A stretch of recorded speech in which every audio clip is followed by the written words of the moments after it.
আল্লাহ পাকের নবী বলেছিলেন, ও সাহাবীরা মনে রাখো, আমি মুহাম্মাদুর রাসূলুল্লাহ সাল্লাল্লাহু আলাইহি ওয়াসাল্লাম, আমি আল্লাহ পাকের নবী, আমার চাচা হামজার সঙ্গে চাচার ভাতিজার যেমন সম্পর্ক, ঠিক তথাই বোঝো আমার চাচা হামজার সাথে আমার আরেকটা সম্পর্ক রয়েছে।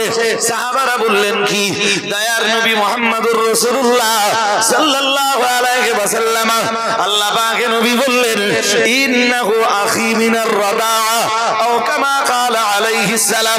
প্রিয় নবী মুহাম্মাদুর রাসূলুল্লাহ সাল্লাল্লাহু আলাইহি ওয়াসাল্লাম বলেছিলেন, একদিক দিয়ে আমার চাচা হামজা যেমন আমার চাচা, অন্যদিকে আমার চাচা হামজা আমার নিজের দুধ ভাই। যে মায়ের কাছে আমার চাচা একদিন দুধ পান করেছেন, আমি মুহাম্মাদুর রাসূলুল্লাহ সাল্লাল্লাহু আলাইহি